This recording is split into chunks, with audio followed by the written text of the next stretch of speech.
Topic में हम discuss करेंगे लिंक लिस्ट के बारे में कि लिंक लिस्ट को कैसे बनाया जाता है। मतलब डेटा को लिंक लिस्ट के थ्रू कैसे मेमोरी में स्टोर किया जाता है या एलोकेट किया जाता है। आपने एरे के बारे में पढ़ा होगा और एरे में आपने देखा होगा कि डेटा को कैसे हम मेमोरी एलोकेट करते हैं। एरे की कुछ लिमिटेशंस हैं, उसके कारण हम लोग लिंक लिस्ट में स्विच करते हैं। लिंक लिस्ट में जाने से पहले दो बातें आपको जाननी बहुत जरूरी है। एक तो है फंक्शन, एक है पॉइंटर। ये दो चीजें आपकी क्लियर होनी चाहिए, दो कॉन्सेप्ट एकदम आपके क्लियर होने चाहिए। आप प्रीवियस लेक्चर्स में देख सकते हैं कि हमने फंक्शन और पॉइंटर को एक्सप्लेन किया हुआ है, वहीं से आप फंक्शन और पॉइंटर को लेके जो भी कॉन्सेप्ट्स हैं उनको क्लियर कर सकते हैं। एक और इंपॉर्टेंट बात होती है लिंक लिस्ट समझने में, वो होती है self referential structure. In fact link list का जो बेसिक स्ट्रक्चर है वो सेल्फ रेफरेंशियल स्ट्रक्चर है। स्ट्रक्चर मीन एक यूजर डिफाइंड डेटा टाइप। यहाँ पर हम एक ऐसा स्ट्रक्चर बनाते हैं जिसमें हमारा एक फील्ड उसी स्ट्रक्चर के टाइप का होता है।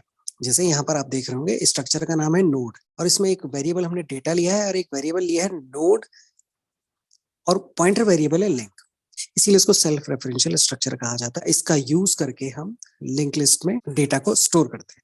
तो नोड नाम हमने दे दिया है यहाँ पर। हमारा एक फील्ड में तो डेटा स्टोर होगा, दूसरे फील्ड में हमारा लिंक पॉइंटर होगा जो कि नेक्स्ट यानी मेमोरी में जो अगला नोड है उसको पॉइंट आउट करेगा। अभी इनिशियली मेमोरी में कोई भी नोड नहीं है, कोई भी डेटा मेमोरी में नहीं है लिंक लिस्ट में। Initially link list is empty, मतलब लिंक लिस्ट शुरू में एकदम खाली है। तो हमें क्या करना होगा, एक ऐसा फंक्शन डिजाइन करना होगा जो ये रिकॉग्नाइज करे कि मेमोरी में अभी कोई भी नोड नहीं है, और अगर नोड नहीं है तो हमें मेमोरी में क्या करना है, नोड क्रिएट करना है। इस फंक्शन को यूज करके हम लोग मेमोरी में नोड क्रिएट कर सकते हैं। आप जब इस फंक्शन को कॉल करेंगे मेन फंक्शन के अंदर, जो भी पैरामीटर हम इसमें पास करेंगे उनके अकॉर्डिंग मेमोरी में नोड को स्टोर करेगा। इस फंक्शन का रिटर्न टाइप वॉइड रखा है हमने, नाम इसका इंसर्ट है। इस फंक्शन में जो आर्ग्यूमेंट पास हो रहे हैं वो एक तो नोड टाइप का आर्ग्यूमेंट है जिसको आपने अभी ऊपर बनाया है नोड स्ट्रक्चर, एक वेरिएबल है नम जिसका टाइप हमने दिया है इंट। यहाँ पर हम क्या कर रहे हैं, इंटीजर्स को जैसे हम एरे में स्टोर करते थे, बस इंटीजर्स को हम डायनेमिकली मेमोरी लोकेट कर रहे हैं। One by one function call होगी और इंटीजर्स मेमोरी में स्टोर होते रहेंगे। तो आइए इस फंक्शन को समझते हैं। इस फंक्शन में हमने क्या इंपॉर्टेंट वेरिएबल लिए हैं, जैसे नोड, एक टेम्पररी पॉइंटर वेरिएबल लिया है इसमें, और एक आर पॉइंटर वेरिएबल लिया है जिसका टाइप है नोड। ध्यान दीजिएगा ये नोड वही है जो हमने ऊपर सेल्फ रेफरेंशियल स्ट्रक्चर बनाया था। इफ क्यू रिप्रेजेंट करता है इस वेरिएबल को, ये यहाँ पर पास हुआ है, इस आर्गुमेंट को क्यू रिप्रेजेंट करता है। अगर ये नल है इनिशियली, इसका मतलब यह है कि हम मेमोरी में ये देखना चाहते हैं कि कोई नोड है या नहीं है।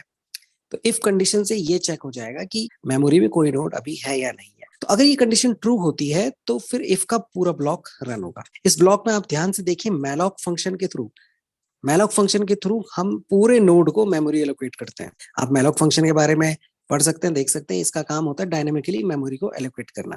तो यहाँ पर इस क्यू को मेमोरी एलोकेट की जा रही है इस मैलॉक फंक्शन के थ्रू। स्ट्रक्चर का साइज कैलकुलेट करता है और फिर मेमोरी एलोकेट कर देता है क्यू को। अब मेमोरी में एक मतलब एलोकेशन हो गया है, अभी वैल्यू नहीं गई है, उस एलोकेटेड जो लोकेशन है वहां पर वैल्यू नहीं गई है। वैल्यू कैसे जाएगी, हम क्यू के डेटा पार्ट को नम असाइन कर देंगे और क्यू के लिंक पार्ट को हम नल असाइन कर देंगे। तो ये तो था dynamically memory allocation for the first node. हम लिंक लिस्ट के थ्रू पहला नोड मेमोरी में इंट्रोड्यूस कर रहे हैं। तो आइए देखते हैं लिंक लिस्ट में हम कैसे नोड को ऐड करते हैं मेमोरी में। सबसे पहले हम इस कोड के अकॉर्डिंग चलेंगे जो आप लेफ्ट हैंड साइड में देख रहे हैं। यहाँ पर एक पूरे डायग्राम के थ्रू उसको समझाया जाएगा। तो ये लिंक लिस्ट का सोर्स कोड है, पूरी लिंक लिस्ट का नहीं है, ये सिर्फ एक नोड, पहला नोड मेमोरी में कैसे ऐड होता है। अभी मेमोरी आपकी बिल्कुल एम्प्टी है, मेमोरी में कोई नोड नहीं है। तो क्या होगा, पहला नोड कैसे बनेगा, ध्यान से देखिए इस फंक्शन के डेफिनेशन पार्ट को। यहाँ पर फंक्शन का नाम है इंसर्ट और ये इसके आर्ग्यूमेंट है। इन सब को जानने से पहले हमें फंक्शन की कॉल को समझना होगा। अब फंक्शन की कॉल क्या होती है, इसके लिए आप प्रीवियस लेक्चर्स में देख सकते हैं, फंक्शंस के बारे में मैंने बताया होगा। इस फंक्शन का कॉल कैसा होगा, तो इस फंक्शन का कॉल है इंसर्ट एड्रेस ऑफ P1। इस लाइन को समझने के लिए हमको क्या करना होगा, समझना होगा मेन फंक्शन के अंदर ये कैसे कॉल हो रहा है। तो पहले मेन फंक्शन लिख लेते हैं इसका। आप void मेन लिखिए, इंट मेन लिखिए, जैसा भी आप प्रैक्टिस में करते आए हैं। यहाँ पर मैं एक वेरिएबल लेता हूं node pointer p and I will initialize this p as null। हम एक फंक्शन कॉल देंगे insert address of p1। तो जैसा इसका नाम है insert, इसमें ये इंपॉर्टेंट पार्ट है एड्रेस ऑफ p। इस फंक्शन की डेफिनेशन में आप जाइए, इस फंक्शन की कॉल को ध्यान से देखिए और कॉल में जो वेरिएबल यूज हुआ, पैरामीटर पास हुआ, वो पी है। पी भी नहीं है, वो एड्रेस ऑफ पी है। हमने एक नोड बनाया, पॉइंटर वेरिएबल लिया, उसको पी। पॉइंटर वेरिएबल हम क्यों ले रहे हैं मैं बता देता हूँ, क्योंकि यहाँ पर हर नोड अपने से आगे का नोड होगा उसका एड्रेस कैरी करेगा। हमने पॉइंटर वेरिएबल लिया पी और उसको इनिशियलाइज कर दिया नल से। यह कहने का मतलब ये कि अभी हमारा जो नोड पॉइंटर बना है ये कोई भी वैल्यू को पॉइंट नहीं कर रहा है, ये किसी भी लोकेशन को पॉइंट नहीं कर रहा है, ठीक है। तो उसको हम नल कह लेते हैं। अब हमारी पहली कॉल हुई insert address of P common, और हमने पास किया है पी का एड्रेस। देखिए ध्यान दीजिए, हमने पी को पास नहीं किया, पी का एड्रेस पास किया है। तो यहाँ पर स्ट्रक्चर का जो डेटा पार्ट है वो तो 1 के लिए है। अब ये जो एड्रेस ऑफ पी है ये क्या है? तो एक्चुअल में क्या होता है, जब हम लिंक लिस्ट को बनाना स्टार्ट करते हैं, पहला नोड हम बनाते हैं, तो हमें कोई ना कोई पहली इंफॉर्मेशन तो देनी ही पड़ेगी, कोई ना कोई पैरामीटर पास करना ही पड़ेगा एज ए फर्स्ट पैरामीटर। अब जब ये पैरामीटर पास होगा तो ये यहाँ जाएगा डेफिनेशन में क्यू के पास। मैंने आपको बताया होगा प्रीवियस लेक्चर्स में आपको कि जब कोई फंक्शन कॉल होती है तो उस फंक्शन कॉल में असाइनमेंट होता है। यहाँ पर जो एड्रेस ऑफ पी है ये असाइन हो रहा है किस वेरिएबल को? क्यू को असाइन हो रहा है। Address of P is assign to Q. मैं पी का एड्रेस पास किया हमने क्यू में, ध्यान दीजिए, ध्यान से सुनिएगा। पी एक पॉइंटर वेरिएबल है। जब कोई वेरिएबल पॉइंटर वेरिएबल होता है तो वो अपने आप में एक एड्रेस होता है। मतलब नोड स्टार पी का मतलब यहाँ पर पी क्या है? एक एड्रेस है। और यहाँ पर हम क्या लिख रहे हैं? एड्रेस ऑफ एड्रेस, मतलब हम एक एड्रेस का एड्रेस पास कर रहे हैं किसी फंक्शन में। तो एड्रेस ऑफ पी को हमने क्यू में पास किया। तो इसके लिए क्यू का टाइप कैसा होना चाहिए? देखिए, कभी भी आप पॉइंटर का यूज करेंगे, आपका जो पॉइंटर वेरिएबल है उसमें एक कैपेबिलिटी आ जाती है। जैसे वो पॉइंटर वेरिएबल बनता है, वो किसी का एड्रेस अपने पे स्टोर कर सकता है, किसी का एड्रेस उसमें हम असाइन कर सकते हैं। तो यहाँ पर हमने एड्रेस ऑफ एड्रेस असाइन किया है।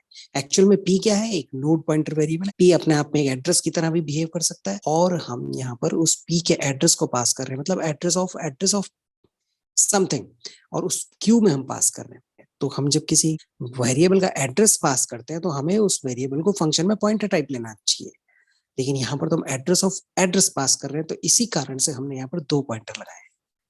इसके बाद हमने लिखा इंट नम, तो नम तो बन गया आपका 1, और क्यू में आपका आ गया एड्रेस ऑफ पी। भाई पी की वैल्यू क्या है? नल। तो पी का एड्रेस क्या होगा? नल। नल का एड्रेस नल। तो यहाँ पर क्यू एक नल वैल्यू के साथ एंट्री करेगा। क्यू क्या बन जाता है आपका? नल बन जाता है। हमने क्या किया, इस क्यू को चेक किया, नल के साथ कंपेयर किया। ऑब्वियसली नल ही होगी वैल्यू, क्योंकि नल पास हुआ है, तो पर मेमोरी एलोकेशन स्टार्ट हो जाएगा। स्टार क्यू को हमने मेमोरी एलोकेट कर दिया डायनामिकली, और उसके डेटा पार्ट में नम ट्रांसफर कर दिया। नम कितना है? 1। लिंक पार्ट को नल कर दिया है, क्यों? ये बहुत जरूरी है, लिंक लिस्ट का रूल है, लिंक पार्ट नल हो जाता है, ठीक है। तो आइए देखते हैं इसको कैसे हमारा ये मेमोरी एलोकेशन होता है, ठीक है। सपोज ये एक नोड है, और जैसे कि आपको पता ही है हर नोड के 2 फील्ड होते हैं। ये मेमोरी में आपका एक नोड कैसे बनेगा, हम इसी के बारे में यहाँ पर बात करते हैं। प्रोग्राम रन होने के बाद ही, पहला स्टेप रन होने के बाद आपका मेमोरी में नोड बन जाएगा। बनेगा ये बनता कैसे? देखिए, अभी मेमोरी में बिल्कुल कुछ भी नहीं, तो इनिशियली नल है आपका मेमोरी में। अभी आपकी मेमोरी में नल है। किसके पास है नल? पी के पास है। जैसे ये वाला स्टेटमेंट आपका एग्जीक्यूट होगा, ये वाला स्टेटमेंट एग्जीक्यूट होगा, जैसे ही आपका मेमोरी में एक नोड इंट्रोड्यूस हो जाएगा। कौन रिप्रेजेंट करता है नोड को? ये पी। अभी पी नल था, अब ये जैसे ही डायनामिक मेमोरी एलोकेशन हुआ, ये नल यहाँ से चला जाएगा। अब मेमोरी में आपका पी आ चुका है, और पी के डेटा में आपका 1 आ चुका है। पी के लिंक में आप इंट्रोड्यूस करोगे नल वैल्यू, ये नल को पॉइंट आउट करेगा। तो ये आपका पहला नोड मेमोरी में आ गया है। अब ध्यान दीजिए, ये फंक्शन यहाँ कॉल हुआ है मेन के बाहर, इसने पी को अपडेट कर दिया है, क्योंकि हमने पी का एड्रेस इस फंक्शन में पास किया था। इस प्रोसेस को कॉल बाय रेफरेंस कहते हैं, आप सभी लोग जानते हैं। तो हमारे इस चैनल में प्रीवियस वीडियोस देख सकते हैं, उसमें हमने कॉल बाय रेफरेंस को भी समझाया है। इस तरह से हम मेमोरी में लिंक लिस्ट क्रिएट करते हैं। कोई भी क्वेश्चन हो आप कमेंट सेक्शन में जरूर रखिएगा। नेक्स्ट वीडियो में हम बताएंगे कि कोई दूसरा नोड जब मेमोरी में आता है लिंक लिस्ट में तो उसको कैसे ऐड किया जाता है। Thank you.